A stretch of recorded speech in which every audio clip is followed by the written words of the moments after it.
नमस्कार, मैं सत्य प्रकाश और आप देख रहे हैं सशक्त भारत न्यूज। आज हमारी टीम क्षेत्र भ्रमण में निकली हुई थी। इसी क्रम में हमें आज रास्ते में एक युवा सामाजिक कार्यकर्ता मिले हैं जो कि भारतीय जनता पार्टी के नेता भी हैं, आशीष रंजन जी। तो हम लोगों ने ये सोचा कि चलते चलते एक इनका इंटरव्यू कर लेते हैं और इनसे जानते हैं महाराजगंज विधानसभा का हालचाल। आशीष जी, आपका स्वागत है। आपका भी स्वागत है। हम लोग क्षेत्र भ्रमण कर रहे थे चुनाव को लेकर, क्योंकि चुनावी माहौल है, सब लोग लगे हुए हैं। तो इसी सिलसिले में आपका काफिला दिखा हमें। तो हम सोचे कि थोड़ा सा आपसे कुछ बात विचार हो जाए। हम आपसे जानना चाहेंगे कि इतना बारिश हो रहा है और बारिश में भी आपका क्षेत्र भ्रमण, क्या मकसद है? बारिश में भी क्षेत्र भ्रमण में इस एरिया में आया था। एक दलित बस्ती में आज तक सड़क नहीं पहुंचा है, उस काम से आया था। ठीक है, वो लोगों के यहाँ कुछ फंक्शन चल रहा है, इस कारण से आज वो बोले कि नेताजी आप कल आ जाइए, मैं कल दोबारा आऊँगा यहाँ पे। और मेरा क्षेत्र भ्रमण सिर्फ उसी काम में, चुनाव के राजनीति के हिसाब से नहीं होता है, सिर्फ सामाजिक काम, कहाँ किसको परेशानी है उस परेशानी के हिसाब से मैं घूमता हूँ। वोट की राजनीति नहीं करता मैं। आपका बेटा, आपका भाई आशीष रंजन, मेरा बस एक ही नियत है, समाज का सेवा करना, और उस काम में दिन रात लगा रहता हूँ। डेली महाराजगंज, भगवानपुर ब्लॉक, थाना, किसी को किसी काम, आज मतलब बोलना नहीं चाहिए मुझे, नहीं आज भी मैं एक बार गांव बता रहा हूँ, अखिल टोला आपको। वहां पे मतलब 40 घर ऐसे हैं जहाँ पे वो लोग बांस का यूज करके तार लग रहा है। आज हवा चला था, पता चले कि बेचारे वो लोग चंदा इकट्ठा करेंगे, फिर से वहां पे काम होगा तो बिजली आएगी उनके घर में। वो बांस टूट जाएगा, तार टूट जाएगा, कौन देखने वाला है महाराजगंज में? कोई किसी को मतलब नहीं, सबको बस वोट का राजनीति करना है। मैं एक बात बोलता हूँ महाराजगंज की जनता से, मार्च के पहले इन नेताओं का प्रोफाइल देखिए जरा, मार्च के पहले देखिएगा, इनका समाज सेवा का काम देखिएगा, गायब है ये लोग। मार्च के महीने से ये लोग आ गए हैं, होली के टाइम से होली मुबारक बोल के, और अपना पोस्टर बैनर लेकर सब हाजिर हैं। और आगे जो हाथ जीतेंगे, अगर कोई जीत जाता है ठीक है, अच्छी बात है, जीत के पटना बैठ जाएंगे। अगर आप लोग को सोचना है कि क्षेत्र का विकास, तो जो आपके बीच का है, आपका बेटा, आपका भाई, उसका मदद कीजिए और मेरे हौसले को टूटने मत दीजिए, ताकि मैं ऐसे ही काम करते रहूं। एक हमारे मन में सवाल आ रहा है कि अभी ये सुनने में आ रहा है और क्षेत्र में चर्चा भी है जहाँ तक कि आशीष रंजन से लगातार पिछले 2 साल से महाराजगंज के हर गांव-गांव में घूम रहे हैं, भ्रमण कर रहे हैं। तो ये सिलसिला क्या चुनाव तक रहेगा या चुनाव के बाद भी लगे रहेंगे? देखिए, चुनाव तक तो मैं घूम ही रहा हूँ, मैंने पहले भी बोला है और आज भी बोल रहा हूँ। मेरे महाराजगंज के देवतुल्य जनता जनार्दन, 15 या 20 नवंबर तक चुनाव खत्म हो जाएगा, जाहिर सी बात है। उसके बाद भी आपका बेटा, आपका भाई ऐसे ही घूमता रहूंगा, एक जोगी की तरह सुबह निकल जाता हूँ। आप ही लोग के घर में भुंजा या बिस्कुट खा के मेरा जिंदगी कटता है। सुबह नाश्ता के अलावा फिर रात को कहीं भोजन मिल गया, मेरा परिवार भी यहाँ पे नहीं रहता, लेकिन मैं दिन रात लगा रहता हूँ बस समाज के। और एक जुनून है, सब सुख सुविधा छोड़ के आया ना भाई, सब कुछ था, विदेश में भी रहा, मुंबई यूनिवर्सिटी से पढ़ाई किया, सब छोड़ के यहाँ आया हूँ। और दिल दिल लगता है अपने काम में, और अच्छा लगता है लोगों का आशीर्वाद, जब लोग आशीर्वाद देते हैं। बस कभी कभी जब आप लोग बोलते हैं कि टिकट लेके आइए नेताजी तो वोट देंगे, तब थोड़ा सा आप लोग हताश करते हैं कि क्या मुझे टिकट नहीं मिलेगा तो महाराजगंज की जनता मुझे नकार देगी। ये बुरा लगता है, कम से कम ये बोलिए मत। वोट किसको क्या करना है मुझे नहीं पता है, न मैं वोट की राजनीति करता हूँ, लेकिन बस यही कहना है कि अपने बेटे को संभालिए, मेरे मेरे हौसले को टूटने मत दीजिए, ताकि उसके बाद कोई आपके गांव में नहीं देखने आएगा। पिछले विधायक जी बोलते हैं कि ट्रांसफार्मर लगवाना मेरा काम नहीं है, आज कौन देखेगा बताइए ना? कौन राशन के लिए लोग का राशन कार्ड कौन बनवाएगा, कौन करके देगा? किसी को मतलब नहीं, बिजली पोल ट्रांसफार्मर से, सड़क से। ठीक है, मैं सड़क बनवाने के अलावा हर काम बोलता हूँ 1 हफ्ते में करा के दूंगा। आप लोग मेरे से संपर्क कीजिए, मेरा नंबर फ्लैश होगा। 177 गांव है सतप्रकाश जी, शायद किसी को सारे गांव का नाम भी नहीं पता रहेगा। 36 पंचायत है, महाराजगंज का 14 वार्ड है। लोगों को ये भी नहीं पता है कि किस तरफ कौन सा गांव है। आ जाते हैं चुनाव लड़ने के लिए, पिछली बार पता चला इसी बाजार से आगे बढ़ के हमारे जो वर्तमान विधायक जी बररिया में वोट मांगने गए थे, लोग बोला नेताजी जरा पीछे जाइए, थोड़ा आगे बढ़ गए हैं आप। तो जो पिछली बार गलती किया महाराजगंज, वो मैं निवेदन करूंगा आप लोग गलती मत कीजिए। अपने बीच के किसी कार्यकर्ता को चुनाव जिताइए, मैं हूं या कोई और हो, जिसको आप लोग अच्छा लगे, लेकिन किसी बाहरी उम्मीदवार को सपोर्ट मत कीजिए। या ऐसा आकलन लगाया जा सकता है कि आशीष रंजन नेता ना बन के महाराज के सेवक बन के रहेंगे? चलेगा, मैं तैयार हूँ। मैं अपने जनता का, मैं कई बार बोलता हूँ मैं जनता का नेता हूँ। कुछ लोग पार्टी में नाराज भी होते हैं इस कारण से, और मुझे खुशी है। मैं ऐसे ही आप लोग का सेवा करते रहूंगा, अपना व्यापार भी करूंगा, आप लोग का सेवा करूंगा। और जिस दिन मेरे महाराजगंज की जनता को लगेगा कि नहीं अब विधायक बनाने लायक हो गया है, उसी दिन विधायक बनूंगा। मेरे मन में कोई लालच नहीं है भाई, सब बोला ना, सब सुख सुविधा छोड़ के आया हूँ और दिन रात घूमता हूँ। और आपसे ठीक है, मैं हिंदी में बात कर रहा हूँ, मैं हिंदी नहीं बोलता, मैं एक अच्छी इंग्लिश भी बोलता था विदेश में रहने का, लेकिन मुझे पसंद है मेरी माटी, मेरी भाषा मुझे पसंद है। भोजपुरी में बात हो सका था। है ना, हुई खूब हुई। आप भोजपुरिये बोले नहीं, आप भोजपुरिये बोले भाई बीच में अरे वो बीच के बानी जी, जहाँ बैठे चबूतरा पे बैठे नहीं महाराज, लोग कुर्सी खोला में ना चाहिए। आइए को वादा करता नहीं, एक भी बुजुर्ग आदमी हमारे सामने खड़ा रही विधायक बनला के बाद भी हम ना बैठे कुर्सी पे, ना बैठे। ये हमारा पसंद है कि हम कुर्सी बैठ जाए, हमारे चाचा बाबूजी एज के लोग खड़ा रहो, औसन विधायक ही हमें ना चाहे जी। हम यही खुश बनी अपना दुनिया से। भोजपुरी में राजनीति हो यानी कि गांव के राजनीति हो? गांव गुरुबा के राजनीति जौन कहाला, गरीब के दलित पिछड़ा के देखे खतिया। देखी हम जे समाज से बनी भूमियार समाज से, काफी लोग सुखी संपन्न में रहेला। कुछ लोग भूमियार समाज में भी बा या अग्र समाज में भी, लेकिन के देखी है पिछड़ा समाज के दलित समाज के नेता बनी। भीम आर्मी सिर्फ चुनाव के बेरा आई भाई जी। दलित समाज में रुआ, दलित भाई लोग समाज पूछी जाके बड़का गांव में, मीर हाता में या बंगला में, के जाला उ लोग के सुख दुख में।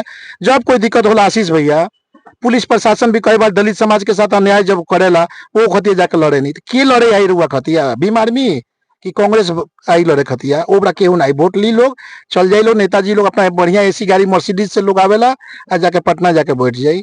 और बेटा वादा करता नहीं कि चुनाव के बाद भी यहीं घूमत रहे।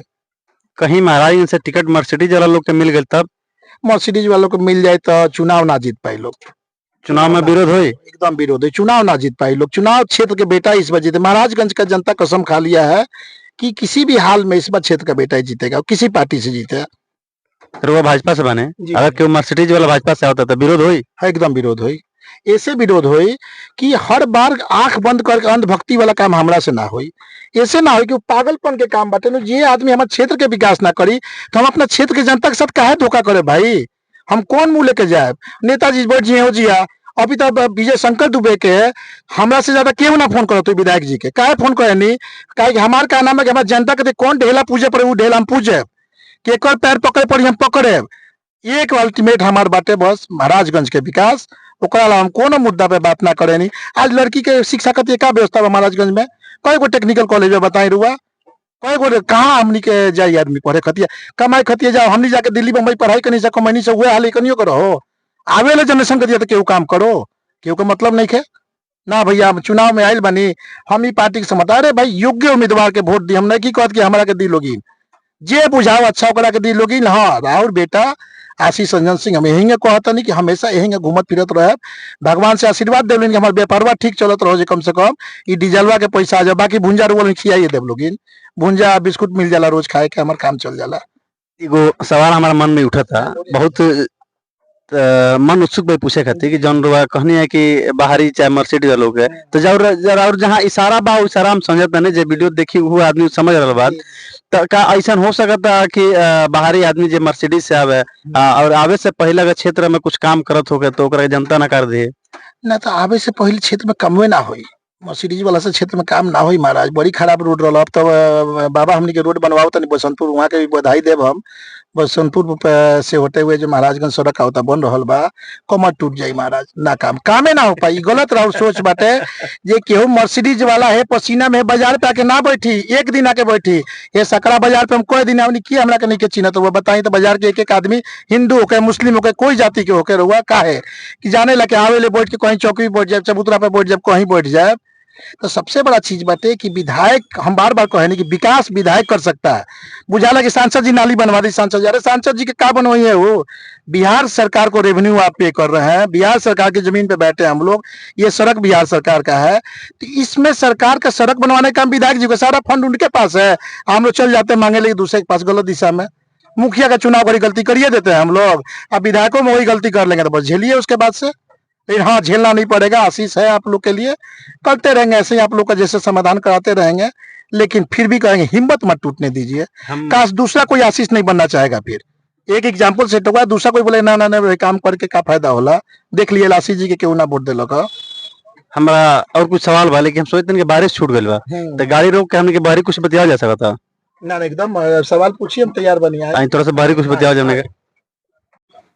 हमारा अगला सवाल रही रोरस है कि सारा लोग अभी जहाँ तक नेता लगभग लोग फील्ड में उतर चुकल बा, राउरो सक्रियता बहुत ज्यादा देखा जा रहा लो। और अभी आज के समय में इतना बारिश हो रहा बा, सारा लोग लुकाइल बा, लेकिन रउरा फील्ड में दिख रहा बने। ये भाई तो जेकर रोज के काम में पानी से थोड़े बारिश से दे रही, जे किसान के बेटा बा जे रुआ बीच के बाद थोड़े पानी से डुका के निकाल जाए तो पानी से खुश हो कि हमारा किसान के बड़ा खेती के सब लोग के आराम होइए से पानी कते लोग इंजॉय करतल नुकाला विदेशिया लोग नुकाला हम रहल बानी भले ऑस्ट्रेलिया में लेकिन विदेशिया नाम हो गए देसी ऐसे हम नुकायब ना आ कहियो घुमत रहे चुनाव के परिणाम के चिंता हम ना करी रुआ सत्यप्रकाश जी कई बार कहले बनी पहले भी एक मकसद बाटे महाराजगंज के लोग के मदद करना और वो आजो कर रहे एक बाद भी आगे मदद करते हुए घरे चल जाए ई चुनाव तक चली कि चुनाव बाद में जारी अनवरत रही? चुनाव के बाद भी यही जारी रही चुनाव के परिणाम जे भी होके यही घूमत फिरत रही आदमी लोग के मदद करत रहे आज प्रशासन हमरा के काफी सपोर्ट करता यही देखेला प्रशासन की चोर दलाल ना हो दलालवा जालन से फोन करे तो प्रशासन वैल्यू ना देला इज्जत आज महाराजगंज भगवानपुर के प्रशासन काहे हमारा मदद करेला काहे बात सुनेला का औकात भाई सिउदा में इतना काम करा देनी 20 गो पोल ट्रांसफार्मर काल भी चोरौली में काम करे का मकसद बा एक आवाज पे सब लोग करे लगे जानता कि निस्वार्थ भाव से बा कुछ ना लेना ना देना ना पैसा के चक्कर बा तो ऐसे काम होता सब लोग के भलाई के काम करत रही आदमी आ खुश रहा काम वो खुश रही हम खुश रही खूब बढ़िया रही ई मन में हमरा सवाल का बा असमंजस बरकरार बा और इस असमंजस के कारण भी इस क्षेत्र के नेता लोग बा कि चुनाव में सब लोग के सक्रियता दिखेला लेकिन चुनाव के बाद सब लोग इस क्षेत्र के उपेक्षित करके अपना अपना काम में निकल जाला। ई बाहरी सब लोग के अइला से होला नो जब बाहरी लोग आवेला एकरा पहले रुआ हम नाम ना लेवे के चाहे जे भी विधायक रहल बा महाराजगंज या बसंतपुर मर्ज भइल बा बाद में जे क्षेत्रीय रहे उ रहल बा क्षेत्र में रहल बा ये जी के विधायक रहले जे बसे से घूमस हम नाम ना ले विधायक जी के हम डायरेक्ट सबके नाम रख ले हम नाम रख के सवाल पूछ सकत नहीं कि जे मान ले कि अगर रौरे बने आशीष रंजन सिंह 2 साल से सक्रिय बने चुनाव नजदीक आ गइल बा पूर्व विधायक है नारायण शाह विधायक रह चुकल में से डॉक्टर देवरंजन सिंह विधायक रह चुकल बने सतदेव सिंह जेकर सक्रियता बहुत ज्यादा महाराज विधानसभा में देखा जा रहा बा महाराज से चुनाव के तैयारी में रौरा पार्टी के एक और नेता कुंतल कृष्ण जी वहाँ के भी सक्रियता महाराजगंज में देखा जा रहा बा और वर्तमान में जब विधायक बने हमनी के बी शंकर दुबे वहाँ के भी सक्रियता देखा जा रहा बा लेकिन ये सब लोग 2 महीना 3 महीना पहले कहाँ गायब रहा चुनाव बीते सब लोग कहाँ गायब हो जा रहा पीछे से शुरू करे विजय शंकर दुबे जी के नाम लेनी है धरतिया पे पानी सूख जाता ऐसा बंजर कोई लेबे नहीं वहाँ के पानी टप देना गिरा तो सूख जाता रुआ देखी धरती के का हाल कैले बनी महाराजगंज के विकास के ऐसे विजय शंकर दुबे जी 5 साल में कोई काम नहीं किए हैं और ना उनका काम से इंटरेस्ट बा लड़का फोन कर लगे नेताजी पोल ट्रांसफार्मर तो कहते ये काम बा हमरा ऐसे उनका कोई मतलब नहीं है वो अपन काम कैले चुनाव जीतनी वहाँ के आप जीत के अब दूसरी जगह चल जाए अक्सर वहाँ के बारे में सुनले बानी की वहाँ के बदल ले बनी सीटवे अपन 5 साल के बाद तो हम इस सवाल पूछले रहने वहां से का सीट के ऊपर बदले तो कहेंगे ना आपकी पास ना बाबा के स्वागत बा वहाँ के हरावे खतिया आशीष रंजन सिंह तैयार बनी हम स्वागत करे वहाँ के जोन वहाँ के कर्म कैले बनी जितावे वाला कोई कर्म नहीं है वहाँ के तो कहले कि महाराजगंज में सिवान जिला में सबसे अधिक रोड देवे वाला विधायक हम ही बने हाँ तब रोड का कहें जी कुछ रोड तो बनवाई नहीं बानी झूठ ना कहे बा रोड देवे के पीछे कारण हो बाटे कि अब ना देवे के चाहिए एगो पूर्व विधायक और बाड़े कि सब लोग के ठेकेदारियों से मतलब बा अपने बेटे से अपने ठेकेदारी करा ले बाटे तो कमाता लोग कमा विकास के क्षेत्र में रोड ना आई का रोड आई लेकिन रोडे से ना हो विकास बिजली पानी सड़क ई तो नीतीश कुमार जी करिए दानी एक बाद जो हम लोग से कहनी है कई गो टेक्निकल एजुकेशन के कॉलेज में बताई महाराजगंज विधानसभा बा लेकिन पिछला 20 साल से रहो सरकार बा तो सरकार जो गलती करी बारे में ना बोले ऊपर तो आवाज नहीं उठावा एकदम आवाज हम बोले नहीं हमेशा बोले नहीं विकास के मैटर पे हमेशा बोले नहीं कि जहाँ जहाँ कमी बाटे सुधार के जो कुछ दिन पहले हमारे को वीडियो देखे हम हाथ जोड़े कहने की मंगल बाबा सिवान में वेंटिलेटर कराई हमारा से शायद कुछ और बोला जाए लेकिन वेंटिलेटर के व्यवस्था कराई जब एगो रामपुर भगवानपुर के लड़की इलाज के भाव में इलाज का हमने जाके पूरा कोशिश करी नहीं हमने वेंटिलेटर पटना ना मिलल 50,000 रुपया पर डे रोल जान वेंटिलेटर खर्च बा पटना में कोई भी हॉस्पिटल में मिनिमम दवाई लेके तो 50,000 जब दे के थक गए गार्जियन तो लेके चल दिलक बेटी के मरे खतिया वो लड़की बीपीएससी क्वालिफाई करके 2 साल पहले शिक्षक बढ़ दिलक का भविष्य का सपना टूट गए नु हमनी के सारा लोड पटना पे पड़ रहा बाटे हम ठीक बा पार्टी में मानी मंगल बाबा से वो दिन भी कहनी के बाबा के होगा वेंटिलेटर सिवाने में ना हर जिला मुख्यालय के अस्पताल के सुधार होके ताकि पीएमसीएच पे आईजीएमएस पे एम्स पे लोड ना होके तो हम बोले नहीं जोत बोले एनडीए के सरकार बा संजोग से रौरा पार्टी के मंत्री स्वास्थ्य मंत्री बने और रौरा महाराज में विधानसभा क्षेत्र में रेफरल अस्पताल बजा करोड़ों रुपए के बिल्डिंग बना के तैयार बा और में करोड़ों रुपया के स्वास्थ्य जांच वाला सारा मटेरियल रखल हो लेकिन वो सब सड़ गल रहा बा तो ई केकरा के नुकसान पहुंच जाता आम जनता के नुकसान होता कि राजस्व के नुकसान होता आम जनता राजस्व दोनों के नुकसान भइल राजस्व के भी नुकसान भइल आम जनता के भी नुकसान भइल आम जनता तो आस में भी है कि कल शुरू हो रही हमने के इलाज हो हाँ ये में हमने काफी दुख के साथ ही कहे कि मैं सुधार के जरूरत बा, बहुत काम भइल बा। आज जैसे कि मंगल बाबा से हम काहे कहनी कि वेंटिलेटर करा दी, वहाँ के स्वास्थ्य खतिया जौन काम कइले बानी, एकरा पहिले बन गए फिर नाम ना लेब उनकर। यादव जी रहले हमनी के स्वास्थ्य मंत्री, पता बानू कितना पढ़ल लिखल का रहले हो। तो ऐसा ऐसा लोग कमवे ना कहिलक, मंगल बाबा कहिला के बाद से बहुत सारा काम भइल बा। रुआ कहते नु कि इक्विपमेंट बहुत बढ़िया में लागल बा, शायद बहाली भी निकल रहल बा, रुआ पता बा बहाली निकली तो डॉक्टर्स के व्यवस्था और सुचारू रूप से अच्छा होई या सुधार होई। ओमे सुधार के गुंजाइश बा, सुधार होई, निश्चित सुधार होई। काम भइल बनू हॉस्पिटल में, ठीक बा। सिवान हॉस्पिटल में बहुत सुधार बा। हम कहते कि वेंटिलेटर लाग जाता तो इंसान हमनी के वो जिया पेशेंट हमनी के जे बाहर गोरखपुर भागेला, पटना भागेला, उ ना भागी। लेकिन बाकी सुख सुविधा तो ई सुधार भइल बनू। ऐसे सुधार के गुंजाइश में फिर से आपकी सरकार बनी। अब बहुत उम्मीद बा हमनी के कि आपकी मुख्यमंत्री हमनी के एनडीए के सरकार भले रही, लेकिन भाजपा के मुख्यमंत्री तो जौन भी बाचल कुचल काम बा उ सब पूरा होई। एगो अंतिम सवाल है रुआ से। महाराजगंज हिना पूरा बिहार विधानसभा चुनाव में अब की बार जो 2025 से चुनाव हुई, तो उ जात के चुनाव हुई कि जमात के चुनाव हुई? ना अब जात वाला टूटी। लेकिन 3 दिन से बड़ा प्रकरण चलल बा, ई सारिका पासवान आशुतोष कुमार वाला। गलत करता, ग्राउंड पे नहीं थे वो लोग, ग्राउंड पे नहीं थे, दूर बैठ के वो लोग बात करता, लोग दूर बैठ के बात करता। और जात वाला आपकी टूटी थोड़ा सा। नाम ना ले चाहिए, ट्रायंगुलर फाइट के जो उम्मीद बा, एक कारण से कुछ असर पड़ी।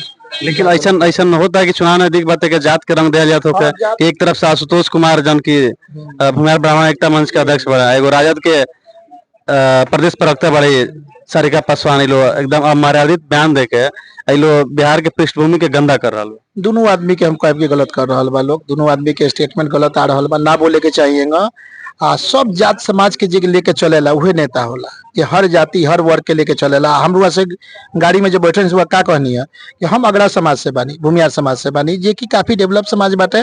कुछ लोग 10% हमरो समाज में गरीबी बा, लेकिन जब हमनी के भी ना उठाए सब पिछड़ा दलित समाज के, किए देखी पहले केहू खात ना रहे, आज हम सब जगह जानी, हमारे बाबूजी जानी, या सब जगह खानी से दलित समाज के घर में। तो ई चीज बंधन टूटल बा, जात पात के बंधन में सुधार काफी बा। एक हतिया शिक्षा जब बढ़ल, जैसे ही शिक्षा में सुधार होई, जात पात वाला जैसे खत्म होई। आज के देखी ना, हर बाबू साहब लोग, हर भूमिहार ब्राह्मण, सब कोई जाके हर आदमी हरिजन के घर में खाना खा रहा, कोई दिक्कत नहीं है। पहले लोग गाँव में देख ले भोज भात में लोग ना जाए, आके दुआर पे खाना बन जाओ, बेचारा मालिक लोग के दुआर पे खाना बनवा दे। आज चली तो हमरा संगे जानी, हम सब जगह खानी, आज सब लोग खाता वो खातो कर। जब हमनी एजुकेशन आइल, हमनी के शिक्षा आइल, तो सुधार भइल। शिक्षा कमी रहे, शिक्षा के सुधार के कैलक? एनडीए सरकार। चरवाहा विद्यालय वाला सरकार ना हुआ। हमनी के सब दलित महादलित के यहाँ रोज रोज जाके खाना खाइली, कहीं चुनावी मुद्दा तो नहीं खाया ना? चुनावी मुद्दा बेचुनाव के लोग खाता जी, सब लोग खाता। हम तो कहीं रुआ खातो के, हम नेता की रुआ भी खातो के। हमनी जब से एजुकेशन आइल, अच्छा देखिए अछूत कहाँ से बा, जब वो चमड़ा के व्यवसाय करता है, चमड़ा होता है, आज व्यवसाय में नहीं किया, और कोई छुअता गंदा हाथ से, और कोई टॉयलेट साफ करता और वो हाथ नहीं के, उतना हाथ नहीं के, तो का दिक्कत हुई? अरे खूब बढ़िया से बैठ के फॉर्च्यूनर में घूमता, सब लोग संगे खाता। अब मुख्यमंत्री या नहीं कर बनल। ये कांग्रेस के शासन रहे कि अन्याय करे दलित समाज पे, पिछड़ा समाज पे। भीमराव अम्बेडकर जी के खिलाफ, बाबा साहब के खिलाफ कांग्रेस से उम्मीदवार खड़ा कैलक। वहां कथिया का ना कोई मोदी जी बताई रुआ, पंच जो आश्रम वहां के बनल, सारा कुछ के करेलक? मोदी जी करे नहीं। वहां के भारत रत्न ना दे सकत रहे सरकार, कांग्रेस सरकार इतना दिन सत्ता में, भारत रत्न के दौलक बताई? एनडीए सरकार दलक, बीजेपी गवर्नमेंट आके दलक नु। तो उ चीज बंधन टूट रहा बाटे। कांग्रेस वाला लोग रहे, लोग हम ना बोले चाहे जात पात, उ लोग अलग सोच रहे है। भाजपा के सोच नहीं, आज ओबीसी मुख्य प्रधानमंत्री बने नु। आज मैक्सिमम ओबीसी मंत्री कौन सरकार में भइल बताई रुआ? मोदी जी के सरकार में बा। तो इस समाज में काफी सुधार हो रहा बा, सब लोग के मेल जोल प्यार बढ़ रहा बाटे। थोड़ा थोड़ा से कभी कभी हिंदू मुस्लिम वाला ओकरो में ई चीज ना होके चाहिए। हमनी समाज से अपील करे नहीं कहीं भी, सब लोग के धर्म के जय बाटे। मुस्लिम जय बा, निहो के जय बा, हमरो धर्म के जय बा। चलते चलते एगो अंतिम सवाल हो जाओ कि आशीष रंजन सिंह के चुनाव लड़े के बा? हाँ जी, चुनाव तो लड़े के बा, लेकिन अब टिकट के इंतजार में बानी। टिकट ना मिली तो हम पहले भी कहीं जनता से घूम के पूछ ले कि भाई सब लोग चल, हमारे पैसा वैसा नहीं है, सब लोग चली, लोग चंदा लगा के गाड़ी चली ढेर सारा, और लोग अपन अपन गाड़ी से अपन पेट्रोल लगा के चली तो जाए नॉमिनेशन कर दे, ना तो जय सिया वही डेली जो 2-2.5 रुपया खर्चा करें, उतना औकात अपन करे लोग के काम करावत रहे। बहुत बहुत धन्यवाद, बहुत बढ़िया लगा बात कर।